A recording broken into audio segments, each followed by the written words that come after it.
nurun, ya, yang Allah ciptakan cahaya, yunawwiru bihil akwan, yang berkat cahaya ini memberikan cahaya dan menerangi alam semesta. Bahkan dikatakan di dalam sebuah riwayat, Nabi Muhammad SAW bersabda, kuntu nabiyyan wa adam bainar ruhi wal jasad. Sesungguhnya aku telah dilantik oleh Allah sebagai nabi, telah diciptakan oleh Allah sebagai nabi, sedangkan Adam pada saat itu ruhnya ditiupkan ke dalam jasad. Artinya secara cahaya menunjukkan bahwasanya Nabi Muhammad telah ada sejak dahulu sebelum Allah ciptakan segala-gala. Makanya ketika salawat didendangkan, ketika salawat dibacakan, mengundang rahmat Allah. Kenapa? Fa inna salata ala nabi sallallahu alaihi wasallam al-imdad. Karena salawat yang Allah bacakan kepada Nabi Muhammad sallallahu alaihi wasallam adalah merupakan al-imdad, pemberian. Pemberian apa? Sumber daripada rahmat Allah Subhanahu wa taala. Wa salatul malaikah 'ala nabi al-istimdad. Sedangkan salawat para malaikat kepada Nabi Muhammad sallallahu alaihi wasallam adalah memohon agar mereka mendapatkan rahmat Allah Subhanahu wa taala. Fasallu wa sallimu 'ala nabi kay tahsuluna al-istimdad kama tahsulul malaikah. Maka hendaknya kalian membacakan salawat dan salam kepada Nabi agar kita semua mendapatkan rahmat sebagaimana yang didapatkan oleh para malaikat-malaikat Allah Subhanahu wa taala. Allahumma shalli ala sayyidina Muhammad. Ini bukan kelahiran Nabi biasa. Ini bukan kelahiran Rasul biasa. Ini kelahiran Nabi untuk menyempurnakan nabi-nabi sebelumnya. Ini kelahiran Rasul untuk menyempurnakan Rasul-Rasul sebelumnya. Ini kedatangan Nabi untuk menyempurnakan syariat sebelumnya. Ini kedatangan seorang utusan yang membawa kitabullah yang sempurna daripada kitab-kitab as-samawiyah. Ma'asyiral muslimin wa zumratus salihin rahimakumullah. Kenapa kita memperingati Maulid Nabi SAW? Dikatakan oleh Imam Suyuti, salah satu alasan kita ini memperingati Maulid Nabi adalah berlandaskan daripada firman Allah Ta'ala yang berbunyi, A'udzu billahi minasyaitonir rajim, qul bifadlillahi wa birahmatihi fabidzalika falyafrahu huwa khairum mimma yajma'un. Katakan wahai Muhammad, berkat anugerah, al-fadlu yakni al-ilmu, ilmu yang Allah berikan kepada kita, warahmah yaitu rahmat Allah Subhanahu wa taala, fabidzalika falyafrahu huwa khairum mimma yajma'un. Maka bergembiralah orang-orang mukmin dan itu adalah terbaik daripada apa yang mereka kumpulkan. Apa kata Imam Suyuti di dalam ayat ini? Imam Suyuti mengatakan sesungguhnya ayat ini telah diperjelas oleh Allah dengan ayat yang lain. Makanya di dalam kaidah usul fikih itu ada memahami ayat dengan ayat, memahami ayat dengan hadis, dan memahami hadis dengan hadis. Sebagaimana adanya naskhul ayat bil ayat wa naskhul hadis bil hadis. Di dalam beberapa ilmu itu kita ini dianjurkan memahami satu ayat dengan ayat yang lainnya. Agar apa? Agar pemahaman kita tidak keliru. Dalam ayat ini Imam Suyuti mengatakan bahwasanya Allah memerintahkan kepada kita bergembira atas anugerah yang Allah berikan kepada kita. Kira-kira anugerah apa yang paling besar Allah berikan kepada kita? Anak? Belum tentu. Karena belum tentu anak itu akan berbakti kepada kita. Siapa? Harta? Belum tentu. Karena belum tentu harta itu akan menyelamatkan kita. Jabatan? Apalagi? Karena jabatan di akhirat nanti akan menjadi tanggung jawab kita di hadapan Allah. Akan tetapi karunia yang Allah berikan yang justru akan membawa keselamatan kita di dunia dan di akhirat adalah yang namanya rahmat diutusnya Nabi Muhammad SAW. Wa ma arsalnaka illa rahmatan lil alamin. Ayat tadi yang dikatakan bahwasanya kita diperintahkan untuk bergembira atas rahmat Allah, yaitu bergembira atas diutusnya Nabi Muhammad SAW untuk semua kalangan makhluk Allah Subhanahu wa taala. Atas dasar dasar inilah, kata Imam Suyuti, kita patut bergembira, kita patut larut dalam sukacita. Kenapa? Karena kita ini kecipratan daripada rahmat Allah, yaitu dengan diutusnya Nabi Muhammad sallallahu alaihi wasallam. Allahumma salli ala sayyidina Muhammad. Bahkan Al-Imam Abdul Rahman Ad-Dibai mengatakan, walau anna amilna kulla hinin li Ahmad maulidan kad kana wajib. Seandainya kita ini menggelar maulid setiap hari, setiap waktu, maka itu adalah bentuk kewajiban kita kepada Allah Subhanahu wa taala. Karena berkat maulid ini kita semua mendapatkan karunia daripada Allah Subhanahu wa taala. Nabi SAW dilahirkan pada hari Senin. Nabi SAW dilahirkan pada hari, kenapa Nabi tidak dilahirkan pada hari Jumat? Kalau Nabi dilahirkan pada hari Jumat, berarti menunjukkan kemuliaan Nabi karena hari Jumat. Adam diciptakan pada hari Jumat, menunjukkan bahwasanya kemuliaan Adam berkat hari Jumat. Tapi untuk makhluk yang satu ini, Allah Subhanahu wa taala jadikan ciptaannya pada hari Senin. Dilahirkan daripada rahim ibu yang mulia yang bernama Aminah binti Wahab. Kenapa pada hari Senin? Itsnaini bahasa Arabnya artinya dua. Ketika Allah Subhanahu wa taala telah wujud secara wahdaniyah, maka kemudian Allah Subhanahu wa taala sebelum menciptakan yang lain, Allah menciptakan cahaya Nabi Muhammad sallallahu alaihi wasallam.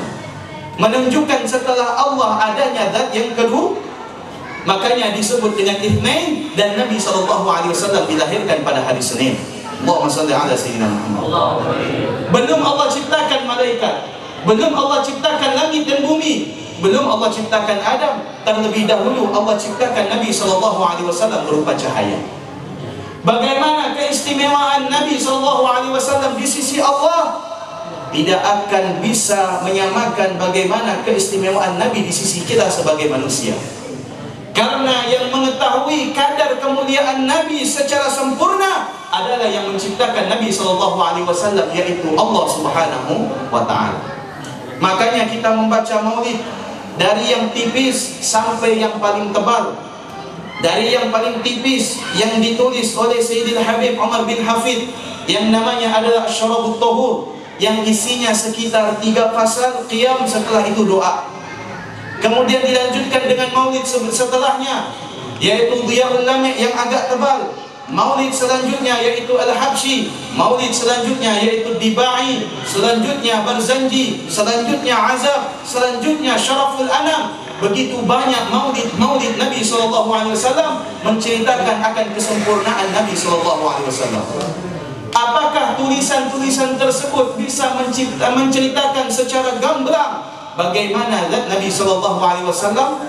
Kata Al-Habib Ali bin Muhammad Al-Habsyi, penulis maulid Habsyi, ya, bahwasanya mahma tafanna fi wasfihi wasifuhu lam yafna fihi lam yafna fihi fi wasfihi. Seandainya, kata Habib Ali Al-Habsyi, kalian semua mengeluarkan segala macam tenaga dan kepandaian untuk menggambarkan bagaimana kepribadian Nabi SAW, sampai kalian habis waktu kalian tidak akan bisa menggambarkan bagaimana kesempurnaan Nabi SAW. Kita baca maulid, kita artikan, kita baca terjemahannya, dan kita akan kagum kepada Nabi SAW. Apakah sebatas itu kemuliaan Nabi? Belum. Itu belum sampai seujung kuku. Kita baca sejarah Nabi dari buku sejarah di pesantren yang judulnya adalah Khulasatul Nurul Yaqin, yang paling tipis, sampai yang paling tebal barangkali namanya Sirah Ibnu Hisham. Tidak akan bisa memuaskan kita untuk membaca sejarah Nabi SAW. Kenapa bisa demikian, Pak Ustaz?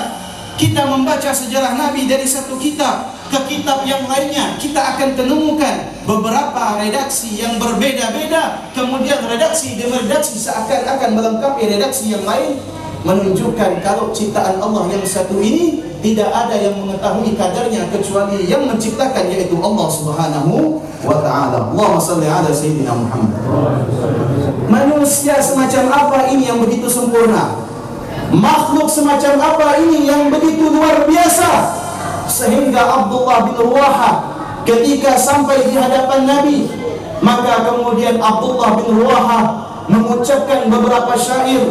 Wa ajmalu minka lam tarahu qattu 'ainin wa atyabu minka lam talidin nisa. Tidak ada ya Rasul selain daripadamu ini lahir lebih sempurna kecuali engkau. Tidak ada ya Rasul selain daripada engkau ini lahir dalam keadaan yang sangat indah bentuknya dan perangainya. Apa kata Abdullah bin Ruwahah? Ya. Wa atyabu minka lam talidin nisa. Khuliqta mubarra'an min kulli 'aibin ka'annaka qad khuliqta kama tasha'. Engkau seakan-akan wahai Rasul tidak pernah dilahirkan sebelumnya dan setelahnya. Sekarang saya tanya, ada enggak bayi yang lahir di zaman sekarang ini seperti Nabi? Ada tidak? Tidak ada. Memang Allah tidak tentukan. Kenapa? Karena ini adalah keistimewaan Nabi Muhammad sallallahu alaihi wasallam. Khuliqta mubarra'an min kulli 'aibin. Kau lahir wahai Nabi tidak ada celah sama sekali.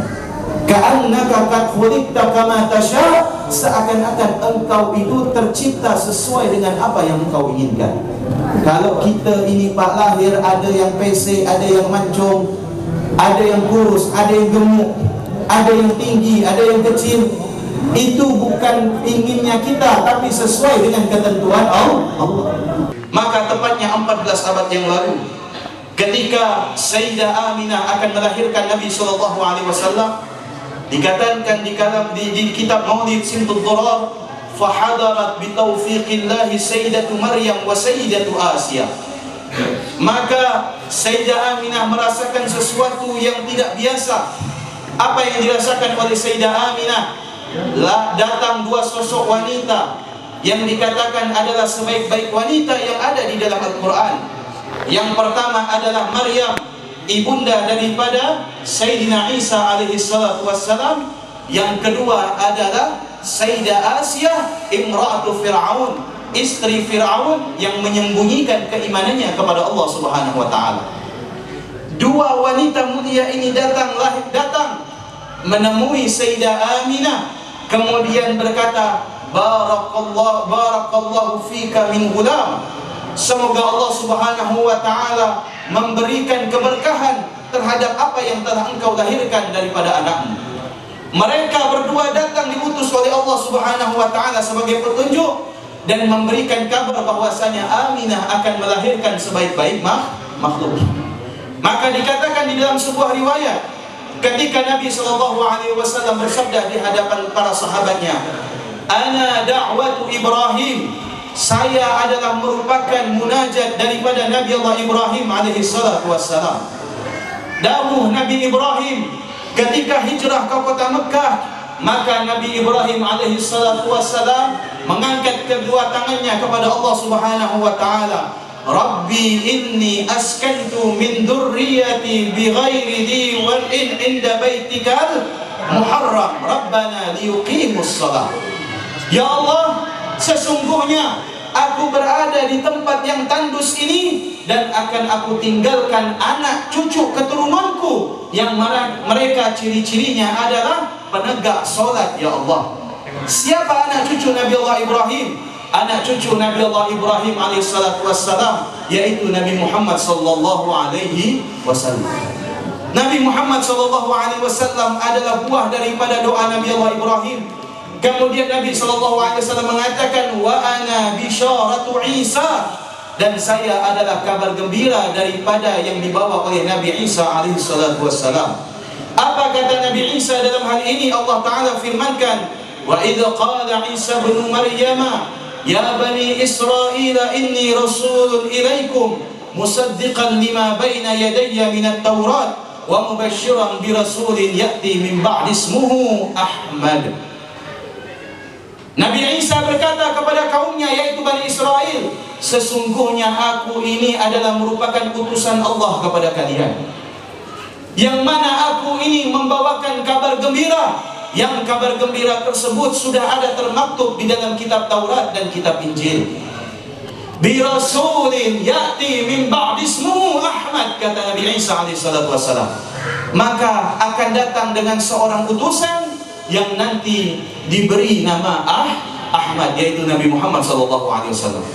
Wa hina wada'atni ummi, kata Rasulullah, dan ketika ibuku akan melahirkanku, kharajat min batniha nuran, keluar daripada rahim ibuku ini cahaya, adaat lahu qusur Syam, yang mana cahaya ini menerangi, bukan saja menerangi kota Mekah, akan tetapi cahayanya itu sampai ke negara Syam. Negara Syam pada saat itu, Pak Bu, adalah negara yang paling jauh daripada Jazirah Arab. Apakah ada lahir seorang bayi yang mana rahim ibunya mengeluarkan cahaya selain daripada Nabi Muhammad? Tidak ada jawabannya. Inilah keistimewaan Nabi Muhammad sallallahu alaihi wasallam. Maka kalau ada yang menganggap Nabi tak ubah manusia pada umumnya, Nabi lahir dalam keadaan manusia pada umumnya, menunjukkan bahwasanya orang yang semacam ini kurang faham akan sejarah kelahiran Nabi Muhammad sallallahu alaihi wasallam. Kalau ada yang mengatakan Nabi sebagaimana kita, punya kepala, punya kedua tangan, punya kedua kaki, betul. Tapi kedua tangan Nabi tak sama dengan kedua tangan kita. Kedua kaki Nabi tidak sama dengan kedua kaki kita, dan kepala Nabi tidak sama dengan kepala kita. Keistimewaan Nabi sallallahu alaihi wasallam tidak bisa digambarkan dengan kata-kata, apalagi diukis di atas kertas. Sehingga ketika Nabi SAW wafat, ada seorang Arab Badu. Arab Badu itu adalah orang pelosok, orang dusun, yang baru beriman kepada Nabi, akan tetapi Nabi telah wafat. Datang Arab Badu ini menemui Sayyidina Umar radhiyallahu anhu, Sayyidina Umar bin Khattab. Pada saat itu Sayyidina Umar menjadi khalifah. Arab Badu ini datang kepada Sayyidina Umar dan berkata, "Wahai khalifah, ceritakan kepadaku bagaimana Nabi Muhammad SAW." Kata Sayyidina Umar, "Saya tidak mampu menceritakan bagaimana Rasulullah. Kalau engkau ingin tahu secara persis Rasulullah, datanglah kepada Bilal ibn Rabah." Bilal ibn Rabah adalah muadzin Rasulullah SAW.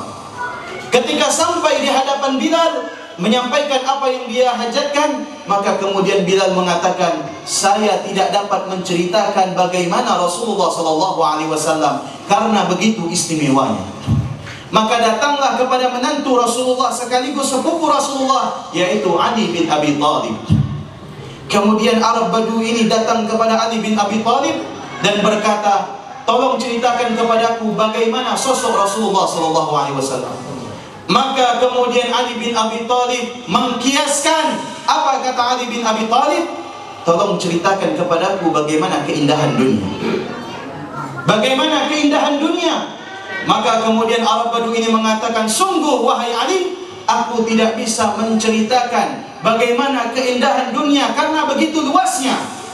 Maka kemudian Sayyidina Ali bin Abi Thalib mengatakan, "Begitu juga jikalau Allah mengatakan dunia ini adalah tak ubah, posisinya, beratnya sama dengan seekor sayap nyamuk, lalu bagaimana ketika engkau meminta aku menceritakan Nabi yang dikatakan oleh Rasul, yang dikatakan oleh Allah di dalam Al-Quran adalah uswatun hasanah. Jikalau dunia ini yang tidak abadi, yang hina," kata Ali bin Abi Thalib, "tak mampu engkau ceritakan, lalu bagaimana dengan Nabi SAW yang seakan-akan sosok yang paling sempurna, yang tak pernah Allah ciptakan sosok yang lain, engkau meminta aku untuk menceritakan?" Maka kemudian Arab Badu ini saking penasarannya apa, datang kepada Sayyidatuna Aisyah, istri Rasulullah. Biasanya yang tahu perangai kita ni istri, Pak Bu. Kalau mau tahu saya, tanya istri saya. Kalau mau tahu Pak Junai, tanya istrinya. Paling tahu istri kita, bahkan mohon maaf, ukuran celana pun tahu. Iya kan? Paling tahu istri kita, dan kita paling tahu istri kita, dan istri paling tahu hal kita. Datang Arab Badu ini menemui Aisyah radhiyallahu anha dan mengatakan, "Sifli Sayyidina Muhammad SAW." Sifati aku Nabi Muhammad SAW. Apa kata Aisyah? Aisyah cukup menjawab dengan beberapa kalimat. Karena Rasulullah khuluquhul Quran. Rasulullah itu laksana Al-Quran yang sedang berjalan. Apakah bisa kita mentafsirkan semua apa yang ada di dalam Al-Quran? Tidak akan bisa. Karena ini adalah kalamullah. Begitu juga dengan Nabi. Begitu banyak qasidah yang dilahirkan oleh para ahli syair. Wulidal huda fal kainati diya'uhu wa famuz zamanu wa thana'u. Telah lahir seorang Nabi yang membawa petunjuk, yang semua alam semesta mengucapkan kalimat tarhib dan memuji untuk Nabi Muhammad SAW. Tidak ada yang mampu memuji Nabi sebatas kesempurnaan. Hanya saja semua pujian untuk Nabi SAW menunjukkan bagaimana kesempurnaan Nabi SAW di mata manusia. Akan tetapi yang mengetahui hakikat dan kadar Nabi adalah yang menciptakan Nabi, yaitu Allah Subhanahu wa ta'ala. Lalu apakah ketika kita memuji Nabi ini adalah bentuk kesyirikan? Apakah ketika kita berkumpul semacam ini membaca salawat berdiri adalah bentuk untuk mengkultuskan Nabi sejajar dengan Allah Subhanahu wa ta'ala? Sampai sekarang bukti daripada ucapan Nabi apa? La tajma'u ummati 'ala dhalalah. Umatku tidak akan berkumpul di dalam kesesatan. Maknanya apa? Mayoritas Muslim yang ada di dunia ini menganut, menjalankan Maulid Nabi SAW. Tidak ada satupun di antara kita yang mengatakan Nabi itu adalah anak Tuhan. Nabi itu adalah bagian daripada Tuhan.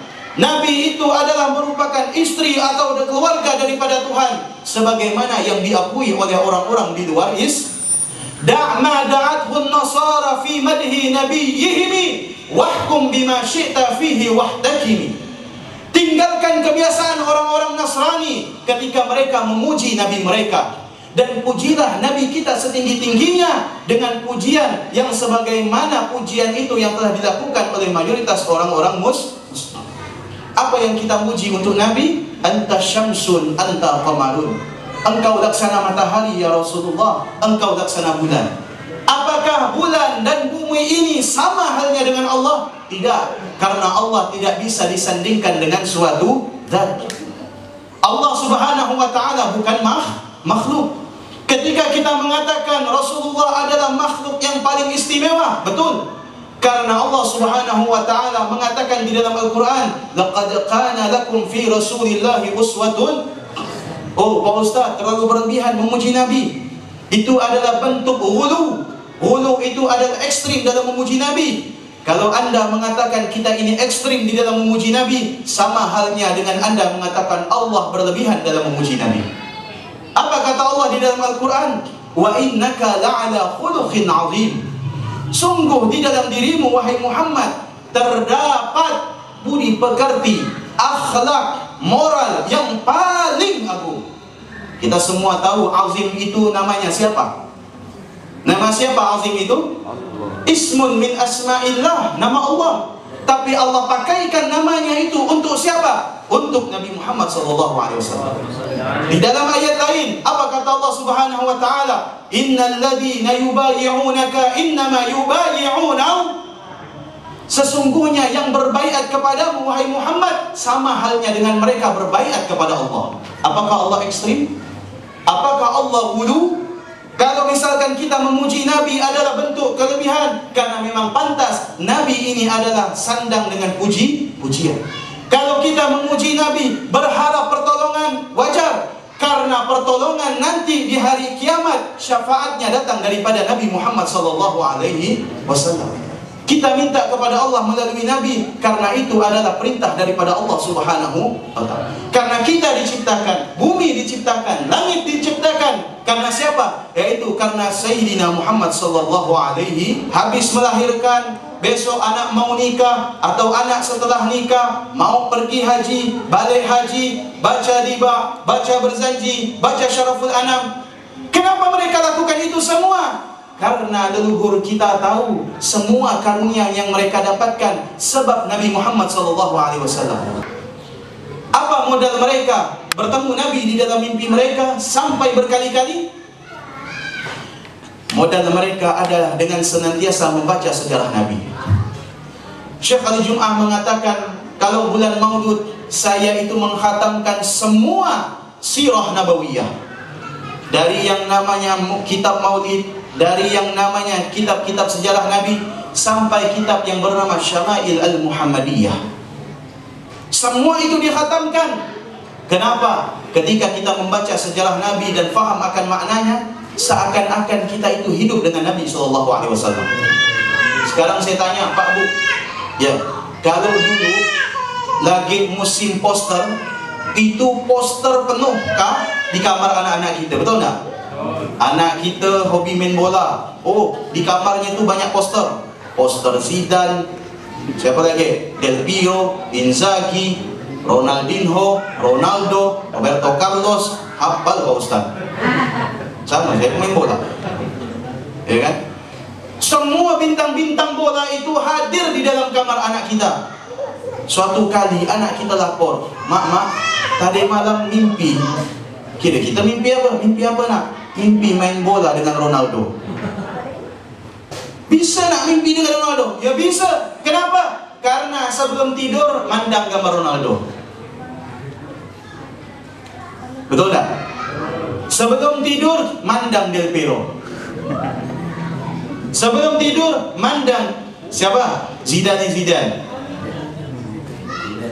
Dipandang itu semua. Pandangannya bukan sebatas mata, tapi pandangannya sampai menembus hati. Apakah tidak bisa dengan Nabi? Lebih daripada itu bisa. Bagaimana memandang Nabi, Ustaz? Mandang Nabi bukan dengan mata, tapi mandang Nabi dengan hati. Jumpa Nabi bukan dengan mata, tapi jumpa Nabi dengan hati. Berapa banyak orang-orang yang diistimewakan oleh Allah sampai mereka melihat Nabi dalam keadaan nyata. Karena apa? Karena begitu merindukan Nabi SAW. Salah seorang penyair, pengumpul qasidah yang berasal dari negeri Yaman, yang bernama Al-Imam Abdurrahman Al-Jaw'i. Beliau itu ketika akan melaksanakan haji, beliau menulis qasidah. Qasidahnya itu sampai ratusan ribu bait. Qasidah ini judulnya ini, semuanya memuji Nabi. Kalau istilah kita di dalam kitab Maulid itu ada salatu tullahi malahat kawakib, atau ya badratim, dan seterusnya. Itu salawat adalah menceritakan kepribadian Nabi.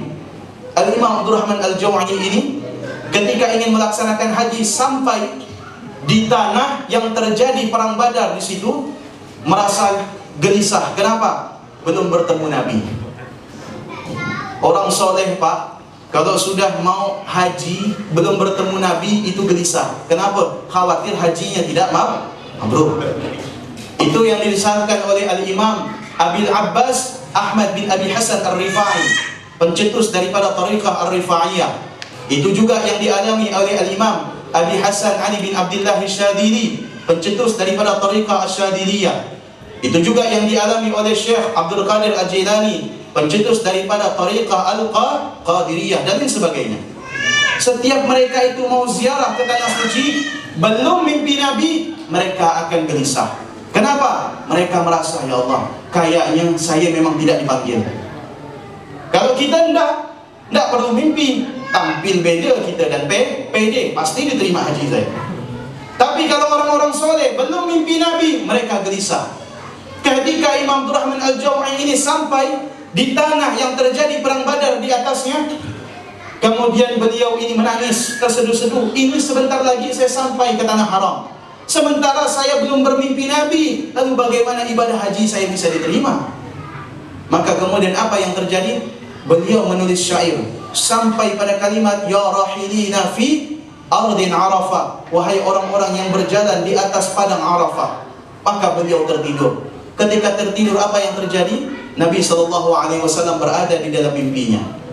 Al-Imam Abdurrahman Al-Jaw'i mengatakan, ya Rasulullah, kenapa baru sekarang hadir ya Rasulullah? Sementara sudah lama saya menunggu kehadiranmu di dalam mimpiku, sehingga hati ini merasa gersang ya Rasulullah, karena aku merasa bahwasanya ibadahku tidak akan diterima oleh Allah Subhanahu wa taala. Maka kemudian Rasulullah mengatakan, bersabarlah wahai umatku, karena kelak nanti di akhirat aku yang akan datang menemui. Maka kemudian kata Imam Abdurrahman Al-Jau'i mengatakan, wahai Rasulullah, sesungguhnya aku sudah tidak sabar lagi untuk bertemu denganmu, maka izinkan aku untuk bertemu sekarang ini di alam barzakh. Maka kemudian Al-Imam Abdurrahman Al-Jau'i meninggal dan dikuburkan di atas tanah perang Badar. Karena apa? Karena cinta kepada Rasulullah. Sudah berapa tahun kita salawat? Ada pernah mimpi Rasulullah? Sudah berapa banyak kita salawat? Pernah tidak kita mimpi Rasulullah? Sudah berapa banyak salawat yang kita baca, Dalail Khairat, Syama'il Muhammadiyah dan lain sebagainya? Pernah kita mimpi Rasulullah? Karena kita membaca hanya sebatas membaca, tapi tidak merindukan Rasulullah SAW. Ingat, kalau sudah kita mimpi Rasulullah, jaminannya bukan apa? Satu, jaminannya pasti kita mati dalam keadaan husnul khatimah. Kalau kita sudah ketemu Rasulullah di dalam mimpi, jaminannya bukan lebih daripada yang lain, tetapi jaminannya hanya satu, yaitu kita pasti diberikan syafaat Rasulullah.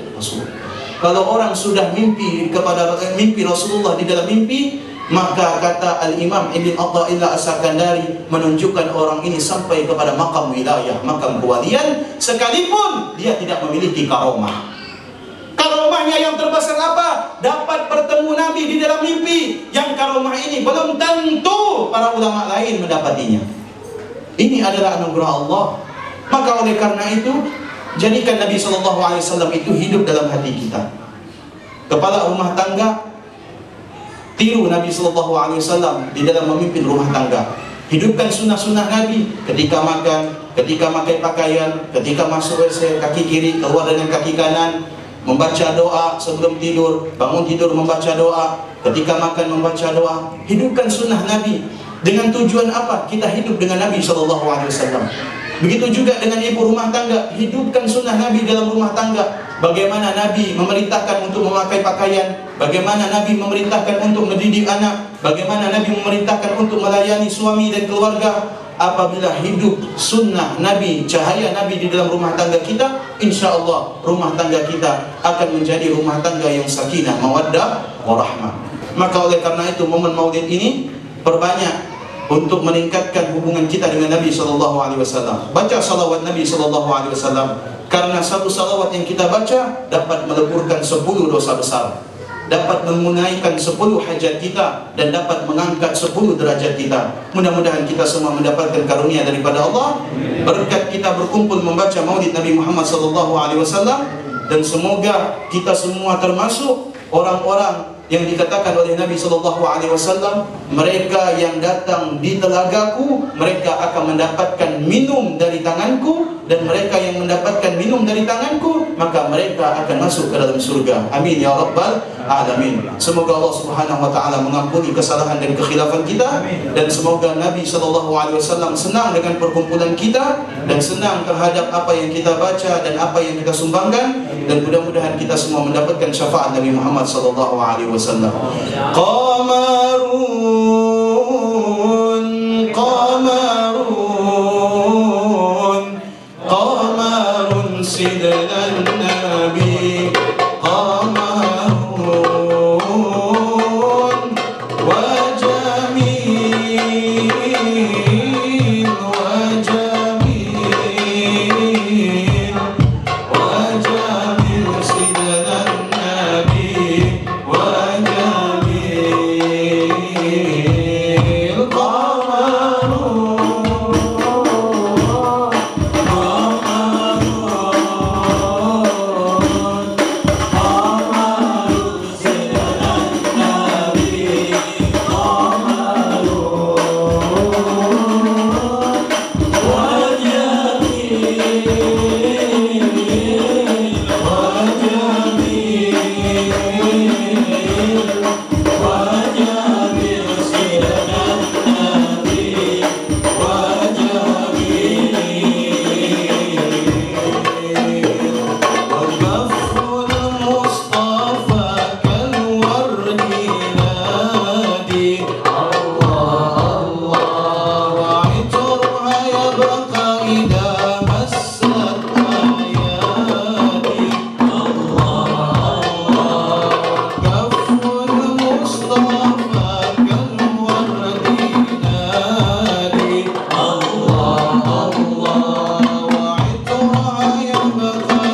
Terima kasih atas perhatiannya.